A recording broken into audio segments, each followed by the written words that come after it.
Welcome guys once again. आज हम 2003 में आई मूवी आइडेंटिटी को एक्सप्लेन करने जा रहे हैं, जो कि एक मिस्ट्री थ्रिलर मूवी है और इसके लीड रोल में है जॉन कसैक। मूवी की शुरुआत में हमें दिखाया जाता है कि मैल्कम रिवर्स नाम का एक सीरियल किलर है, जिसे एक अपार्टमेंट बिल्डिंग में 6 लोगों के कत्ल करने के जुर्म में मौत की सजा मिली है। मगर जब साइकेट्रिस्ट डॉक्टर मलिक मैल्कम के केस को स्टडी कर रहा होता है तो वो नोटिस करता है कि केस से रिलेटेड काफी एविडेंस मिसिंग है और अब इस वजह से डॉक्टर मलिक को लगता है कि ये बात कोर्ट के डिसीजन को बदल सकती है। डॉक्टर मलिक का मानना है कि मैल्कम मल्टीपल पर्सनालिटी डिसऑर्डर सफर कर रहा है और उसने जो भी क्राइम किए हैं उस दौरान उसे पता भी नहीं था कि वो आखिर कर क्या रहा है। तो डॉक्टर मलिक और मैल्कम का डिफेंस लॉयर मैल्कम के एग्जीक्यूशन से पहले केस को रीइवैल्यूएट करने की रिक्वेस्ट करते हैं और ये इम्पोर्टेंट हियरिंग आधी रात में होने जा रही है। इसके बाद सीन चेंज होता है और हमें दिखाया जाता है कि एलिस और जॉर्ज नाम का एक कपल अपने बेटे टिमी के साथ कहीं जा रहे हैं, मगर उनकी कार का टायर रास्ते में पंक्चर हो जाता है। तो जॉर्ज टायर चेंज करने लगता है और एलिस अपने बेटे टिमी से बात कर रही होती है, पर अचानक से भनभनाती हुई कार एलिस को ठोक देती है। दरअसल इस दूसरी कार को एडवर्ड नाम का शख्स चला रहा है और उसने एक्ट्रेस कैरोलिन सुजैन को जल्द से जल्द लॉस एंजलिस पहुंचाना है, तो इस वजह से वो इतना तेज ड्राइव कर रहा था। एडवर्ड जल्दी से गाड़ी रोककर एलिस को चेक करने आता है और जॉर्ज काफी पैनिक कर रहा है। वो एम्बुलेंस के लिए कई बार कॉल करता है, पर मौसम काफी खराब है तो इस वजह से इनकी बात नहीं हो पाई। जैसे ये लोग एलिस को लेकर जल्दी से एक पास के होटल पहुंच जाते हैं ताकि हेल्प बुला सकें। इनकी रिक्वेस्ट पे होटल का मैनेजर, जिसका नाम लैरी है, एम्बुलेंस को बुलाने के लिए कॉल करता है, पर यहाँ पे रिजल्ट सेम है। खराब मौसम होने के कारण सारी फोन लाइन डेड हैं और अब इस सिचुएशन में ये लोग काफी पैनिक करने लगे हैं कि एलिस को बचाने के लिए क्या करें। तो एडवर्ड हेल्प बुलाने के लिए नियरेस्ट हॉस्पिटल के लिए निकल जाता है, मगर रास्ते में पेरिस नाम की एक लड़की उसकी कार रुकवा के लिफ्ट मांगती है। दरअसल इतनी भारी बरसात में पेरिस की कार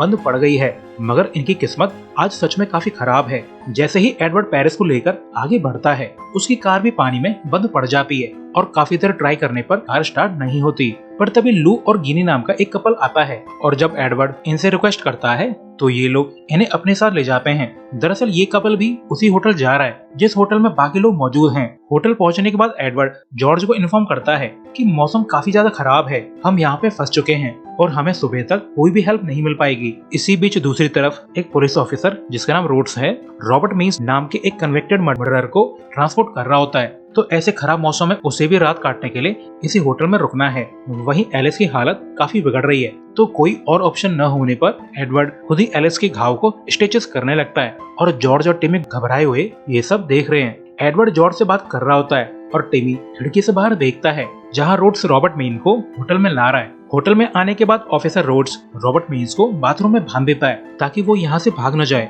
और फिर रोड्स सिचुएशन चेक करने जाता है। इसके बाद धीरे धीरे ये लोग रात काटने के लिए यहाँ होटल में सेटल होने लगते हैं, मगर तभी सुजैन के फोन पर किसी का कॉल आता है, मगर सिग्नल वीक होने के कारण वो रूम से बाहर आ जाती है, मगर कोई उस पर हमला करके उसे मार डालता है। सुजैन की चीख सुनकर जब एडवर्ड बाहर चेक करने आता है तो उसे सुजैन तो नहीं मिलती, पर जमीन पे उसे सुजैन का ब्रेसलेट पड़ा हुआ मिलता है और काफी ढूंढने के बाद एडवर्ड को सुजैन का सिर लॉन्ड्री रूम के ड्रायर में मिलता है और ये देखकर एडवर्ड काफी घबरा जाता है। अब शोरगुल सुनकर ऑफिसर रोड्स और मैनेजर लैरी भी सिचुएशन चेक करने पहुंच जाते हैं और उन्हें सुजैन की डेड बॉडी के पास रूम नंबर 10 की की मिलती है। अब क्योंकि ये की रोड्स के रूम की थी तो वो चेक करने जल्दी से अपने रूम में पहुंच जाता है, मगर रोड्स को रॉबर्ट मीन अपनी जगह पे नहीं मिलता, वो क्रिमिनल यहाँ से भाग चुका था। इसके बाद सभी लोग एक रूम में इकट्ठा होते हैं ताकि सिचुएशन को समझ सकें। हालांकि सभी लोग सुजैन के मर्डर से काफी डरे हुए हैं। अब रॉबर्ट मीन यहाँ से भाग गया है तो सभी को डर लग रहा है कि शायद रॉबर्ट ही वो किलर है। एडवर्ड सभी को शांत होने और पैनिक न होने को बोलता है और रोड्स रॉबर्ट को ढूंढने के लिए जाता है, पर उसे रॉबर्ट नहीं मिलता। एडवर्ड सबको एक साथ रहने को बोलता है, मगर पेरिस काफी डरी हुई है, वो इस रूम में और रुकना नहीं चाहती, पर सेफ्टी इशू की वजह से एडवर्ड उसे यहीं रुकने को बोलकर ऑफिसर रोड्स के साथ रॉबर्ट को ढूंढने के लिए निकल जाता है। रोड्स एडवर्ड को बताता है कि रॉबर्ट कई मर्डर्स के लिए वांटेड है। इसी बीच गिनी भी काफी फ्रस्ट्रेटेड है और वो अपने हस्बैंड लू से कहती है कि ये जगह सेफ नहीं है, हमें यहाँ से चले जाना चाहिए, पर लू फिलहाल यहाँ से जाना नहीं चाहता। वो ऐसी टेंशन वाली सिचुएशन में भी पेरिस पे गंदी नजर डाले हुए था, तो ये सब देखकर गिनी लू पर काफी भड़कती है और अपने रूम जाकर इनमें जमकर आर्गुमेंट होती है और फिर गिनी अपने आप को बाथरूम में लॉक कर लेती है। लू काफी रिक्वेस्ट करता है कि बाहर निकल आओ, पर गिनी दरवाजा नहीं खोलती और लू पे आरोप लगाती है कि वो उसे चीट कर रहा है और वो शादी को लेकर सीरियस नहीं है। जब काफी रिक्वेस्ट करने पर गिनी दरवाजा नहीं खोलती है तो लू दरवाजा पीटने लगता है, मगर अचानक से गिनी को दरवाजा पीटने और लू की आवाज आना बिल्कुल बंद हो जाती है। तो वो घबराकर दरवाजा खोलकर चेक करती है तो उसे लू तो नहीं मिलता, पर उसे उस किलर की शेडो नजर आती है। तो गिनी घबराकर फिर से बाथरूम में घुसकर खुद को लॉक कर लेती है, क्योंकि प्यार गया तेल लेने अपनी जान सबसे कीमती है। गिनी फिर बैक विंडो से कूदकर बाहर निकल आती है और हेल्प हेल्प चिल्लाने लगती है। आवाजें सुनकर ऑफिसर रोड्स और एडवर्ड सिचुएशन चेक करने चले आते हैं तो उन्हें लू की डेड बॉडी मिलती है। किलर ने उसे चाकू से मार डाला है और अब इन लोगों का डर और ज्यादा बढ़ गया है, क्योंकि किलर एक एक करके इन्हें मार रहा है। इसके बाद जब रॉबर्ट यहाँ से भाग रहा होता है तो रोड्स उसे दबोच लेता है और पकड़ के होटल ले आता है और एक चेयर से बांधकर लैरी को जिम्मेदारी देता है कि रॉबर्ट पे नजर रखो, जबकि खुद रोड्स बाकी लोगों की सिचुएशन चेक करने के लिए निकल जाता है। हालांकि लैरी यहाँ अकेले रुकने में काफी डर रहा है, पर उसके पास कोई भी ऑप्शन नहीं है। वहीं डरी हुई हालत में पेरिस अपने रूम में पहुंच जाती है ताकि वो अपना सामान पैक कर सके, पर वो काफी सरप्राइज्ड है क्योंकि एडवर्ड यहाँ पहले से मौजूद था। उसे देखकर पेरिस काफी डर जाती है। वहीं रॉबर्ट को जब होश आता है तो वो देखता है कि लैरी बड़ी अजीब नजरों से फ्रिज को देख रहा है। तो ये नोटिस करके रॉबर्ट लैरी को टीज करते हुए पूछता है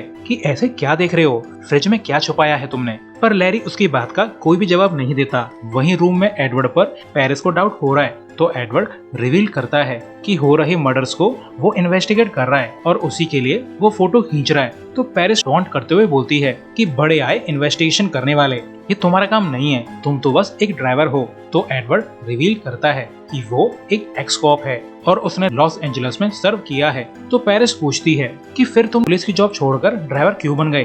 तो एडवर्ड कहता है कि पुलिस की जॉब के दौरान उससे कुछ ऐसा हो गया जिसके गिल्ट से वो बाहर नहीं निकल पाया और इसलिए उसने नौकरी छोड़ दी। इसके बाद जब एडवर्ड फोटो ले रहा होता है तो उसे 9 नंबर की मिलती है। तो ये लोग सोचते हैं कि किलर विक्टिम्स की गिनती रख रहा है। एडवर्ड रोड्स को ये इन्फॉर्म करने जाता है, पर वो देखता है कि लैरी अपनी जगह से गायब है और फिर ये लोग उसे बाहर ढूंढते हैं। और जब ये लोग वापस लौटते हैं तो ये देखते हैं कि किलर ने रॉबर्ट को मार डाला है और रॉबर्ट की डेड बॉडी के पास से इन्हें 8 नंबर की मिलती है। अब इन्हें लग रहा है कि रॉबर्ट को लैरी ने मारा है, पर जब इसके बारे में ये लोग लैरी से पूछताछ करते हैं तो वो बताता है कि रॉबर्ट को मैंने नहीं मारा, मैं तो बाहर गया हुआ था। जब रोड्स और एडवर्ड ढंग से लैरी को कन्फ्रंट करते हैं तो लैरी के पास से इन्हें सुजैन का वॉलेट मिलता है। एडवर्ड तुरंत उसे पहचान लेता है और इसके बारे में पूछता है तो लैरी बताता है कि ये वॉलेट उसने सुजैन के सामान में से चुराया है, पर वो किलर नहीं है। अब सिचुएशन काफी टेंस्ड है और कोई भी लैरी की बातों पर भरोसा नहीं कर रहा है। तो लैरी पेरिस को हॉस्टेज बना लेता है और डिमांड करता है कि मुझे जाने दो। पेरिस अपने आप को फ्री कराने की काफी कोशिश करती है और इस स्ट्रगल में एक्सीडेंटली उस फ्रिज का डोर ओपन हो जाता है। तो सबको पता चलता है कि फ्रिज में एक डेड बॉडी मौजूद है। तो घबरा के लैरी यहाँ से भाग जाता है और जब वो कार स्टार्ट करके निकलने लगता है तो उसकी कार के आगे टिमी आ जाता है और टिमी को बचाने के चक्कर में लैरी जॉर्ज को ठोक देता है, यानी एक जना और कम हो गया। वहीं इस सबसे दूर उस मिडनाइट हियरिंग में डिफेंस अटॉर्नी क्लेम करता है कि उसका client Malcolm reverse mentally stable नहीं है, तो इस वजह से उसे सजाए मौत नहीं दी जा सकती, क्योंकि कानून किसी ऐसे को सजा देने की इजाजत नहीं देता जिसकी हालत ऐसी है कि उसे पता ही नहीं है कि वो क्या कर रहा है। अटॉर्नी डायरी निकालकर सबको एक्सप्लेन करता है कि मैल्कॉम रिवर एक डिसोशिएटेड पर्सनालिटी डिसऑर्डर से पीड़ित है। वहीं होटल में लैरी को दबोच लिया जाता है और उसे इंटेरोगेट किया जाता है। तो लैरी अपनी स्टोरी सुनाने लगता है कि वो लास वेगास से है और उसने अपना सब कुछ गवा दिया था और जब वो यहाँ पे होटल आया तो होटल का मैनेजर ऑलरेडी मर चुका था। लैरी डेड बॉडी का कुछ कर पाता उससे पहले ही होटल में एक कस्टमर आया और उसने एक रूम की डिमांड की। तो लैरी ने $30 के बदले उस कस्टमर को रूम दे दिया। लैरी बताता है कि मैनेजर की बॉडी को उसने फ्रिज में रख दिया क्योंकि बाई चांस अगर मैनेजर का कोई फैमिली मेंबर आए तो वो उसे डेड बॉडी हैंडओवर कर देगा, पर कोई भी नहीं आया। पर कस्टमर आते रहे तो लैरी ने मैनेजर की जगह ले ली। और ऑफिसर रोड्स को लैरी की स्टोरी पर भरोसा नहीं है, लेकिन एडवर्ड और पेरिस का मानना है कि शायद लैरी सच बोल रहा है, क्योंकि वैसे भी उन्हें रियल ट्रुथ का पता नहीं है। अब इस सिचुएशन को लेकर इनके बीच में काफी आर्गुमेंट होने लगती है। तो गिनी सभी को ढंग से डांट देती है और कहती है कि तुम्हारी बातों से टिमी घबरा रहा है, वो डरा हुआ है ऑफिसर रोड्स बड़े स्टाइल से कहता है कि मैटर सॉल्व हो चुका है, किलर पकड़ा गया और लैरी ही कातिल है और अब किसी को भी डरने की जरूरत नहीं है। पर पेरिस रोड्स की थ्योरी और उसकी बातों से कन्विंस्ड नहीं है। पेरिस कहती है कि जब रॉबर्ट मीन्स पकड़ा गया था तब भी हमें यही लग रहा था कि रॉबर्ट ही किलर है, पर मर्डर उसके पकड़े जाने के बाद भी हुए और फिर रॉबर्ट खुद ही मारा गया। तो जब एडवर्ड कुछ कहना चाह रहा है तो रोड्स उस पर काफी भड़क जाता है, क्योंकि उसे लगता है कि एडवर्ड उसकी अथॉरिटी को बाईपास करके कुछ ज्यादा ही इन्वेस्टिगेटर बनना है। रोड्स सबको ऑर्डर देता है कि जब तक मौसम ठीक नहीं हो जाता सब एक साथ इसी रूम में रहेंगे और सभी लोग उसकी बात मान जाते हैं। जबकि सिचुएशन पर गौर करते हुए गिनी बोलती है कि उसने एक मूवी देखी है जिसमें 10 स्ट्रेंजर्स किसी सिचुएशन की वजह से एक जगह पे इकट्ठा हुए थे, मगर एंड में सब एक एक करके मारे गए और जब बाद में उनके बारे में डिटेल्स चेक की तो पता चला कि वो किसी तरह से एक दूसरे से कनेक्टेड थे। गिनी को लगता है कि शायद यहाँ इन सब के केस में भी ऐसा ही हो रहा है, तो इसको क्लियर करने के लिए ये लोग अपनी अपनी डिटेल्स शेयर करने लगते हैं। पेरिस रोड्स से पूछती है कि तुम्हारी डेस्टिनेशन क्या है, तो रोड्स बताता है कि वो कार्सन सिटी जा रहा है और पेरिस अपना बताती है कि वो फ्लोरिडा जा रही है और एडवर्ड रिवील करता है कि वो सुजैन को लॉस एंजलिस छोड़ने जा रहा था। तभी रोड्स को कुछ आवाजें सुनाई देती हैं, तो वो जब चेक करने जाता है तो वो देखता है कि एलिस मर चुकी है और खास बात इनके पास से इन्हें 6 नंबर की मिलती है। पर एडवर्ड कहता है कि ये बिल्कुल इम्पॉसिबल है, ये एक्सीडेंट से मिली इंजरीज के कारण मारी गई है। पर पेरिस इस बात से सहमत नहीं है। उसे लगता है कि एलिस को भी किलर ने मारा है, क्योंकि एलिस के पास से इन्हें 6 नंबर की मिली है। तो जब ये लोग जॉर्ज को चेक करने जाते हैं तो उसकी मौत हो चुकी थी और सबको लग रहा है कि किलर ने उसे गाड़ी से ठोक दिया है और जॉर्ज की डेड बॉडी के पास से इन्हें 7 नंबर की मिलती है। पर पेरिस ये देखकर काफी शॉक्ड है। वो कहती है कि इस एक्सीडेंट को मैंने खुद अपनी आंखों से देखा है,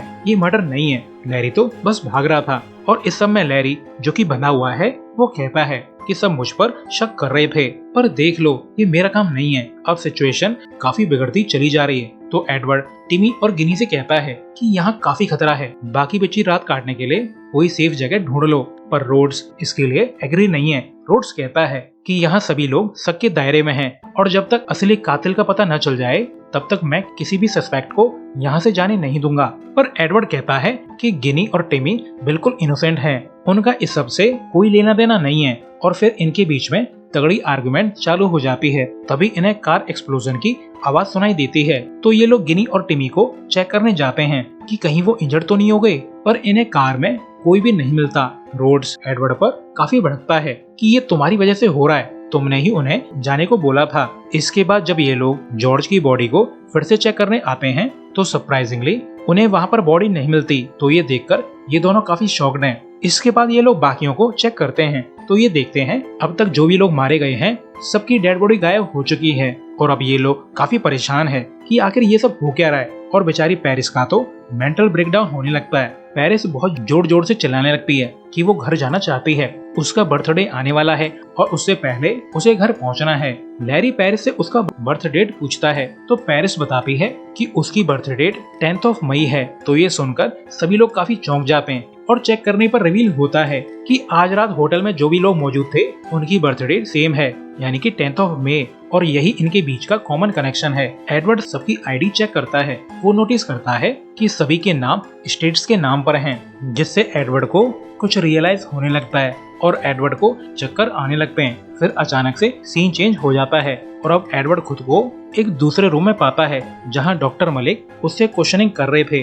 तो यहाँ से मूवी में ट्विस्ट आता है। असल में डॉक्टर मलिक एक साइकेट्रिस्ट हैं जो कि एडवर्ड का रेगुलरली थेरेपी सेशन लेता है, क्योंकि एडवर्ड को दिमागी परेशानी है। तो डॉक्टर पूछता है कि एडवर्ड तुमने लास्ट थेरेपी सेशन मिस कर दिया है, तुम सेशन के लिए क्यों नहीं आए। तो एडवर्ड उसे बताता है कि मैं एक होटल गया था जहां अचानक से होटल के गेस्ट एक एक करके मरने लगे, मगर अजीब बात, मरने वालों की डेड बॉडीज गायब हो जाती थीं। तो डॉक्टर कुछ सोचकर एडवर्ड को एक क्रिमिनल का फोटो दिखाता है जिसका नाम मैल्कॉम है। इसके बाद यहाँ मौजूद डिटेक्टिव कुछ और फोटो दिखाकर बोलता है कि मैल्कॉम ने 4 साल पहले 6 लोगों को बुरी तरह से मार दिया था, मगर एडवर्ड को ये सब समझ में नहीं आ रहा कि उसका मैल्कॉम से क्या कनेक्शन है। तो डॉक्टर बताता है कि मैल्कॉम एक दिमागी पेशेंट है जिसको मल्टीपल पर्सनालिटी डिसऑर्डर है, और उन्हीं पर्सनालिटीज में से एक तुम भी हो।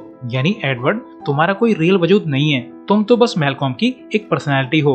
ऑब्वियसली एडवर्ड को इस बात पर भरोसा नहीं होता, तो डॉक्टर एडवर्ड को शीशा दिखाता है जिसमें एडवर्ड के फेस के बजाय मैलकॉम का फेस शो हो रहा था। यानी ये बात तो सच है कि एडवर्ड असल में कोई इंसान नहीं, बल्कि वो तो मैलकॉम की एक पर्सनालिटी है। और तो और एडवर्ड पर्सोना मैलकॉम पर इतना हावी हो गया है कि वो भूल ही गया है कि वो एडवर्ड नहीं बल्कि मैलकॉम है। मगर अभी भी एडवर्ड को लगता है कि किसी ने उसके फेस पर सर्जरी कर दी है। मगर जब एडवर्ड विंडो मिरर में देखता है तो उसे पता चलता है कि उसकी जगह पर मैलकॉम बैठा हुआ है, और तो और उसे चेयर से बांधा हुआ है। तो धीरे धीरे मैलकॉम के दिमाग से एडवर्ड पर्सनालिटी उतर जाती है। मगर अब मैलकॉम काफी घबराया हुआ है कि ये सब चल क्या रहा है, और उसके दिमाग में अजीब अजीब इंफॉर्मेशन फ्लैश क्यों हो रही है, और ये होटल का क्या झमेला है जहाँ पर कई लोग मारे गए हैं। तो डॉक्टर मैलकॉम को शांत कराते हुए बोलता है कि जिन लोगों को तुमने या तुम्हारी पर्सनालिटी एडवर्ड ने होटल में देखा है वो एग्जिस्ट ही नहीं करते, क्योंकि उन लोगों को मैलकॉम ने यानी कि तुमने अपने ख्यालों में क्रिएट किया है, वो भी तब जब तुम छोटे बच्चे थे। मगर मैलकॉम ये सब सुनकर भड़कने लगता है। तो डॉक्टर पूछता है कि अजीब बात है कि सभी लोगों के नाम स्टेट के ऊपर रखे गए थे, और तो और सभी लोगों की बर्थ डेट भी सेम थी, और मैलकॉम ऐसा क्यों है। मगर डॉक्टर खुद ही जवाब देता है कि 10th मई को रियल मैलकॉम का बर्थडे है, तो ऑब्वियसली उसकी सभी पर्सनालिटीज का भी बर्थडे भी सेम डेट को होगा। डॉक्टर मलिक कहता है कि मैं लैरी, पेरिस, एडवर्ड और सभी लोगों से मिला हूँ, और जिन्हें तुम रियल समझ रहे हो सब तुम्हारी पर्सनालिटी हैं, क्योंकि लैरी, पेरिस, एडवर्ड जो भी मुझसे मिला सभी का चेहरा एक ही था, जो कि तुम्हारा खुद का है मैलकॉम। डॉक्टर बताता है कि आज से 4 साल पहले मैलकॉम ने 6 कत्ल किए थे, मगर ये काम तुम्हारे बजाय तुम्हारी दूसरी पर्सनालिटी का था। तो ये जानकर मैलकॉम काफी घबरा जाता है। इसके बाद डॉक्टर बोलता है कि अब से 19 घंटे बाद मैलकॉम रिवर्स को यानी कि तुम्हें सजाए मौत दी जानी है, मगर ये सब रुक सकता है अगर तुम अपनी उस किलर पर्सनालिटी को खुद ही खत्म कर दो, और ऐसा करके तुम आजाद हो सकते हो। मगर तभी मैलकॉम पर एडवर्ड की पर्सनालिटी हावी होने लगती है। तो डॉक्टर उससे बोलता है कि जो भी करो रियल किलर पर्सनालिटी बचनी नहीं चाहिए। इसके बाद सीन चेंज होता है, जहां एडवर्ड अपनी ख्याली दुनिया में वापस होटल पहुंच जाता है, जहां पर रोड्स और लैरी लाइट सही करने की कोशिश कर रहे हैं, और इसी समय पेरिस रोड्स की कार के साथ कारस्तानी कर रही थी। तो कार ड्रॉर में उसे कुछ डॉक्यूमेंट मिलते हैं, जिसके हिसाब से रोड्स कोई पुलिस वाला नहीं है, वो तो एक क्रिमिनल है। और ऐसा होता भी है, क्योंकि हमें एक फ्लैशबैक में दिखाया जाता है कि एक पुलिस वाला 2 क्रिमिनल को कहीं ले जा रहा है, और इन्हीं क्रिमिनल में से एक रोड्स भी है, जहां रोड्स एक हिडन चाकू से पुलिस वाले को मार देता है, और फिर वो पुलिस वाले को कार की डिग्गी में डालकर खुद पुलिस वाला बन जाता है। वहीं प्रेजेंट में पेरिस को रियल पुलिस वाले की बॉडी मिल जाती है, तो वो घबराकर लैरी को आवाज देने लगती है, जिन्हें लैरी तो नहीं सुनता बल्कि उसे रोड्स सुन लेता है। तो वो पेरिस पर हमला कर देता है, मगर तभी लैरी यहाँ पे आकर रोड्स को टर्न करके उसे नॉकआउट कर देता है। मगर रोड्स बेहोश होने का नाटक कर रहा था, तो वो मौका पाते ही लैरी को गोलियों से भून देता है। मगर मौका पाकर पेरिस यहाँ से भाग जाती है, जिसे जल्द ही एडवर्ड ढूंढ लेता है। तो पेरिस उसे बता देती है कि रोड्स एक क्रिमिनल है जिसने लैरी को मेरे सामने ही मार दिया। तो एडवर्ड को डॉक्टर की बात याद आ जाती है कि उसे हर हाल में किलर पर्सनालिटी को खत्म करना होगा। तो वो समझ जाता है कि रोड्स ही वो किलर पर्सनालिटी है जिसने 4 साल पहले 6 लोगों को मारा था, और वही एडवर्ड का टारगेट है, जिसको खत्म करते ही सब खत्म हो जाएगा। तो एडवर्ड जल्दी से रोड्स को खूब सारी गोली मार देता है, और बदले में रोड्स भी एडवर्ड में अपनी गन की बुलेट उतार देता है, और इस तरह रोड्स के साथ साथ एडवर्ड की पर्सनालिटी भी मारी जाती है। और अब मैलकॉम की सभी एक्स्ट्रा पर्सनालिटीज में से सिर्फ पेरिस ही जिंदा बची है। और ऐसा होता भी है, क्योंकि रियलिटी में मैलकॉम वही बातें रिपीट कर रहा था जो पेरिस बोल रही थी। इसके बाद मैलकॉम की हियरिंग चालू हो जाती है, जहां डॉक्टर और डिफेंस अटॉर्नी मिलकर ये साबित कर देते हैं कि मैलकॉम की बॉडी में 10 सब पर्सनालिटी हैं, जिनमें से 9 इनोसेंट पर्सनालिटी हैं और एक किलर है। और इसी किलर पर्सनालिटी ने 4 साल पहले खून किए थे। तो कोर्ट जज मैलकॉम के फेवर में फैसला लेते हैं कि भले ही खून मैलकॉम की बॉडी ने किए हैं, मगर ये खून रियल पर्सनालिटी की बजाय